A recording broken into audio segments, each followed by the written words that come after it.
My name is Patrick Sullivan, turning 29 this year. I'm a single white-collar worker. I have a childhood dream. That is to marry a lovely lady and establish a happy family before I turn 30. When little girls say that their future dream is to become a wife, everyone raises voices saying, "How cute." But I wonder why people get taken aback when a man like me puts my desire for marriage out in the open.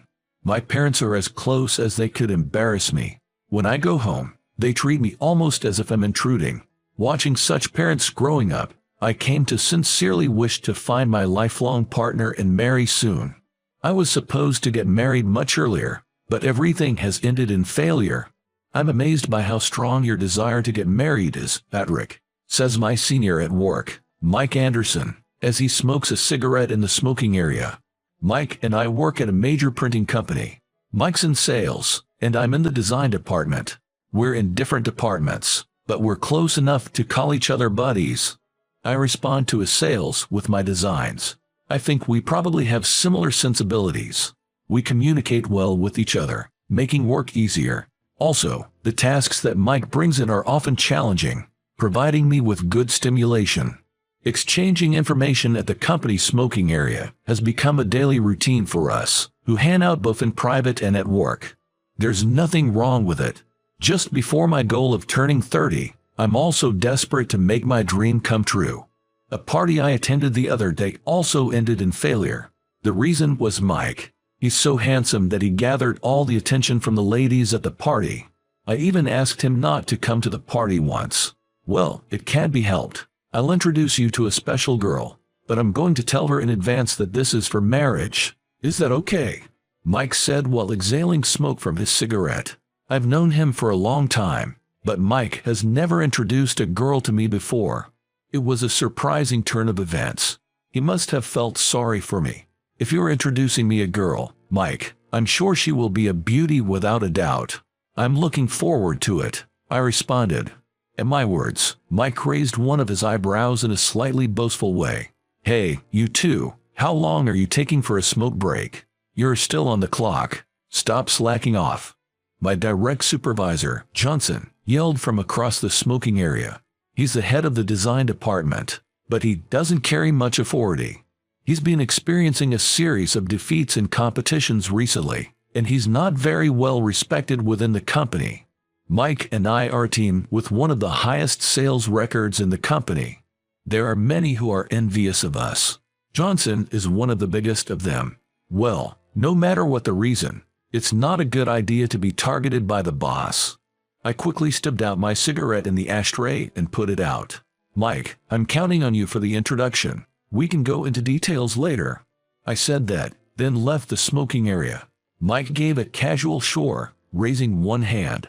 He quickly started fiddling with his cell phone, which made me think he might be contacting the person he's introducing me to. Thinking about that makes my heart swell with anticipation. I can't help but hope that this time, the fated encounter is waiting for me. My chest was filled with hope. And then, the very next moment, I hit rock bottom. On the conference table, there were shop cards and postcards for the new line of a major clothing brand I had designed. Standing in front of me were the division chief and Johnson. Can you explain what happened here? It was a mistake in color correction. Apparently, there were changes since the time I had a meeting. No report had come up to me, the main designer. In fact, there was no evidence that a report had come up to my team at all. I didn't receive any reports about changes in color correction. I clearly stated, being blamed for something I have no memory of didn't sit well with me.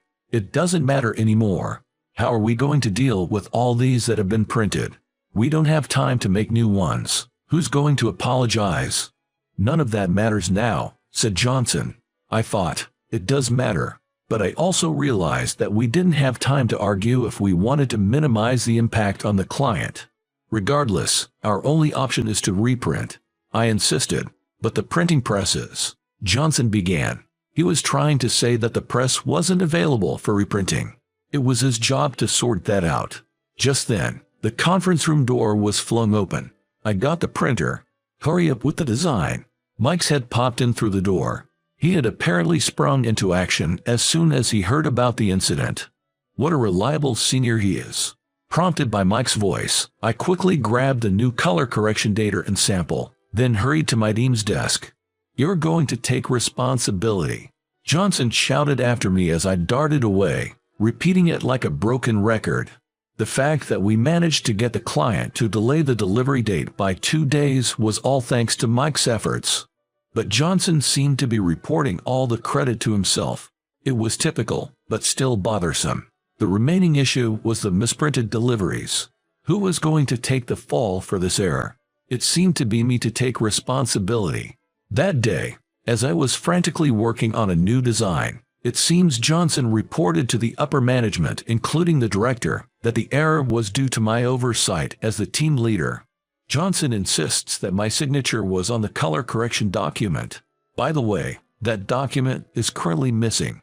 Now that this whole commotion is over, I am being asked to voluntarily resign at a meeting in the CEO's office.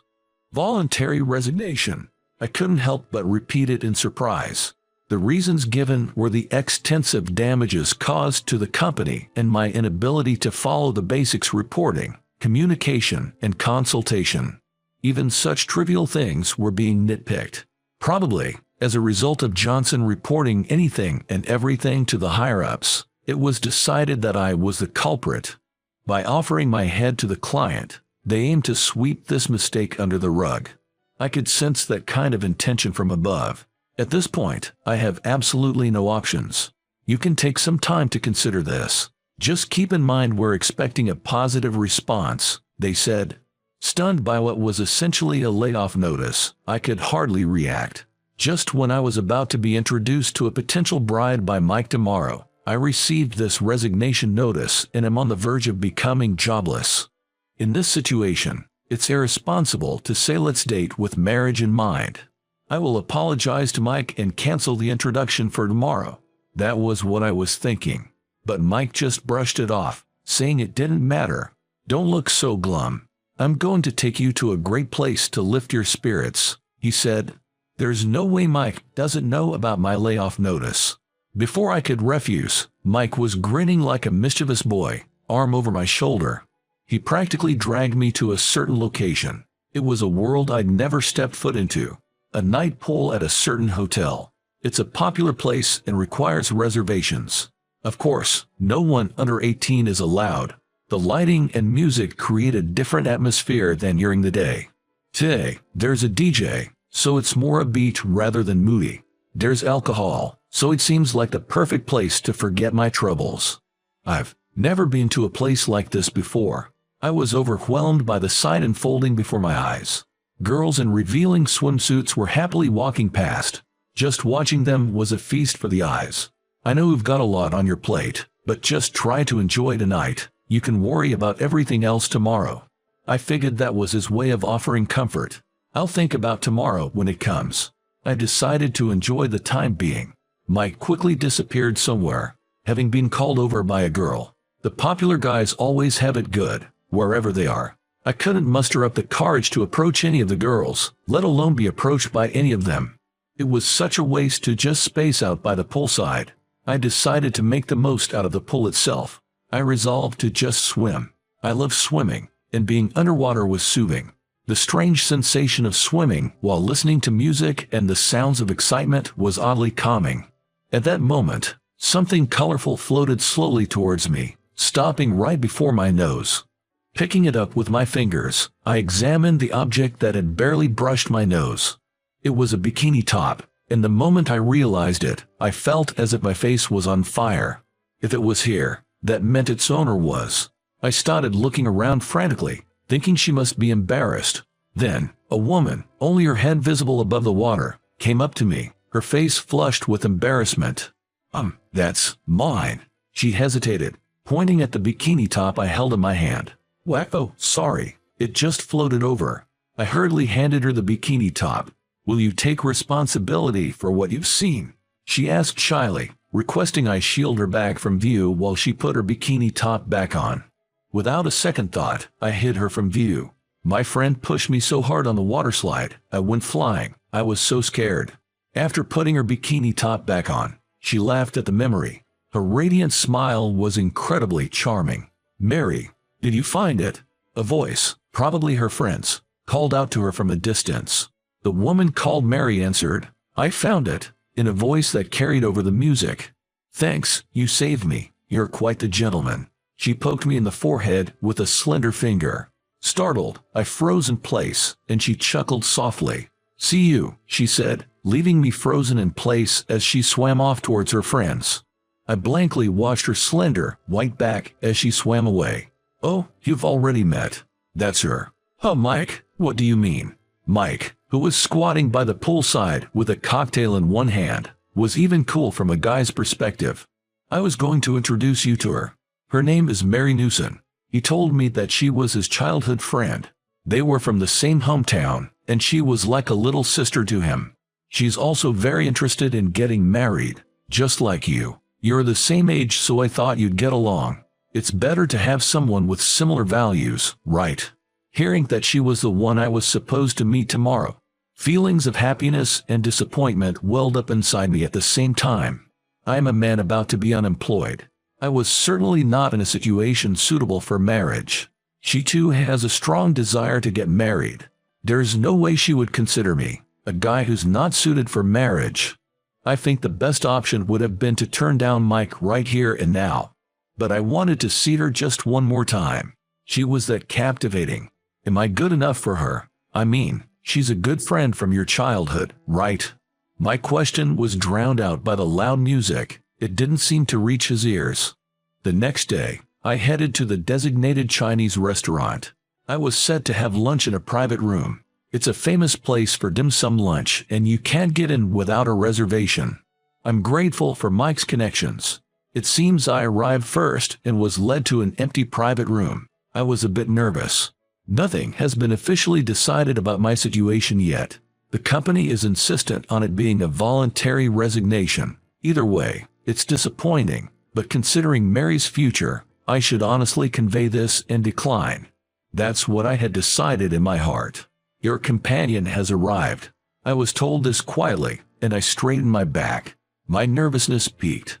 The woman who entered, making the sound of heels, was someone I had never seen before. She gave a small nod to the waiter and sat down on the chair. Watching her flowing movement, I felt she was used to being served. I was introduced by Mike. "My name is Mary Newson." She said this and smiled at me. She seemed like a woman with some kind of shadow, and her age was unclear. She seemed young, but also looked older than me. After finishing the drink order and the waiter left the private room, I raised my voice. "Excuse me, you aren't really Mary Newson, are you?" Then the woman who had been smiling gracefully until a moment ago clicked her tongue. "Well, it's obvious. We met last night. Even though it was dark, Mary and I are as different as night and day," she said in a defiant manner, and introduced herself as Jennifer Smith. She claimed to be an old friend from the same hometown as Mike and Mary. It seems that it was her who had called out to Mary last night. Today, she said she had come as a stand-in at Mary's request. She didn't really want to be introduced. "Okay, whether you're Mary or not, there's something I have to say." I talked about my imminent voluntary resignation and bowed my head, asking her to pretend this introduction never happened. Jennifer pulled out a portable vaporizer from her bag and slowly exhaled the smoke. "But that's not what I'm here to talk about." Ignoring my desperate explanations, Jennifer asked for my help. She wanted to talk about two people, Mike and Mary. These two had always been close, but not too close. More than friends but not quite lovers, as they say. The reason their relationship wasn't moving forward was because of Mike. When we all went to the summer fair together, Mike's mother disappeared. Mike has been waiting for her ever since. Apparently, this incident traumatized him, and he's had a hard time trusting women since then. Sure enough, Mike, despite being quite popular, never seemed to stick with one woman. He welcomed all who came and never chased after those who left. That was the nature of Mike's relationships with women. "I want you to help them get together," said Jennifer, looking straight into my eyes. Seeing my hesitation, she slid a business card across the table. The name of the company that had caused a problem the other day was on the card. Her title was Group Owner. I looked at the card and were in shock. "If you help me, we can pretend your mistake never happened." I extended my right hand at this enticing offer. Understood. Leave it to me. We shook hands, confirming our alliance. I got a full briefing of Jennifer's plan and decided to put it into action right away. Jennifer contacted Mary first. She told Mary, with a hint of panic, everything's been exposed. She then convincingly portrayed me as furious and uncontrollable. Sorry, I'll be right there, I heard from the other end. I called up Mike and gave him a piece of my mind. With a level of assertiveness you wouldn't usually expect from me, I told him how disrespectful it was to use a stand-in. Mike agreed to come right away and the call ended. They seem complicated, but they're actually simple and honest. Jennifer remarked.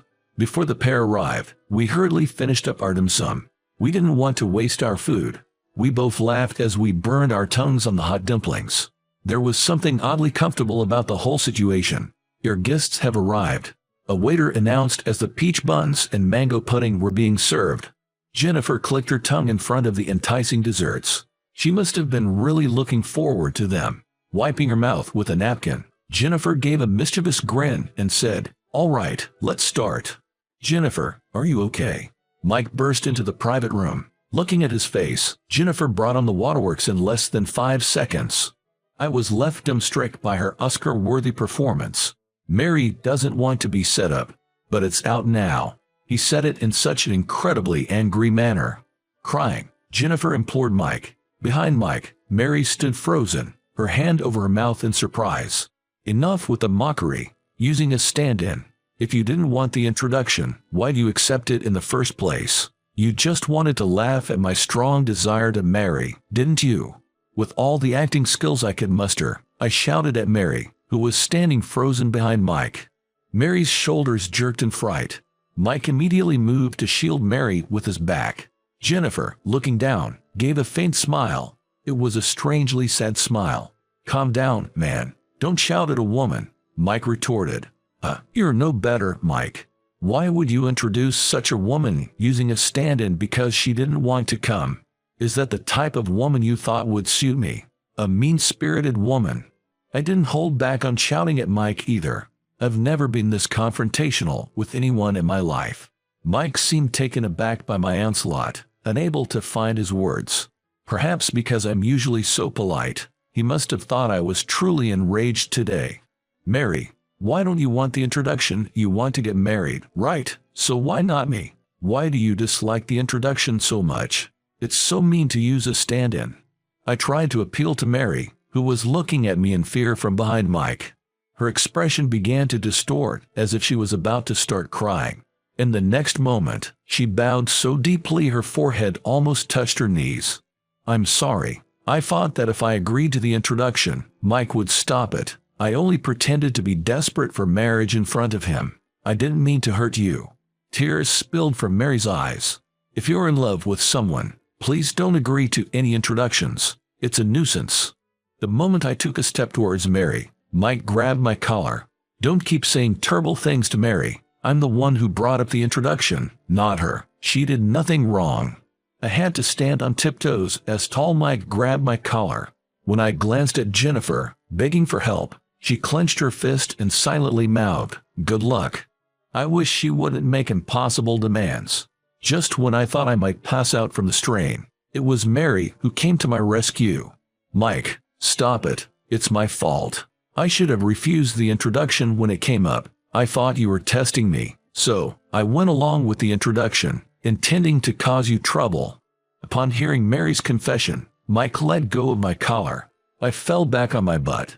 "This is a big inconvenience to me, being used as a pawn. Mike, it's about time you gave in."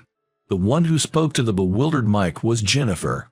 It's a real nuisance to everyone that those two, obviously in love with each other, keep missing each other. Moreover, they're both so attractive. The fallout is extensive. Spurred by Jennifer's words, Mike reached out and held Mary's hand. Then, in a soft voice, he said, "Is it really okay if it's me?" It was a more juvenile voice than I'd ever heard from the Mike I knew. Mary, with a tearful smile, gently embraced Mike, saying, "Of course it is." It felt like Mike's clock had started ticking again from that summer festival night. "Now, please, go home, you two. We're going to eat some peach dumplings and mango pudding." Jennifer, who had burst into tears just 5 seconds ago, was already sitting back comfortably in her chair, smoking a hookah and crossing her legs. Seeing her like this, Mike quickly realized that this was all an act. Mary seemed to be savoring the happiness of confirming her mutual feelings with Mike, completely oblivious to the farce. "Patrick, sorry for all the trouble." "Thank you," Mike said over his shoulder, hugging Mary as they were about to leave the room. I waved a large hand, sending a silent best of luck as I saw them off. Once they were out of sight, I suddenly felt all the exhaustion flooding over me. "Jennifer, you had it pretty easy," I said with a side glance at Jennifer, who was enjoying her peach dumplings. "Don't be ridiculous. I lost something valuable. I'm the real victim here," Jennifer said with a straight face. Even I, oblivious as I am, could tell that she must have had feelings for Mike. "So, if you feel like consoling me, give me that mango pudding." "No way. I'm exhausted and I need something sweet too." So there we were, two heartbroken individuals, fighting over dessert. Timing is everything in marriage. "Just wait, and you'll find someone," Jennifer said as she punched my shoulder on the way out. I believe she was trying to cheer me up. "So, is it okay if I ask you out next time? I know a place that has amazing all-you-can-eat cake." At my words, Jennifer turned back with a surprised look and said, "I'll think about it and get back to you," laughing. Workplace trouble resolved. New potential love interest identified. I was sure that Jennifer would get back to me with a yes. I was absolutely certain of it.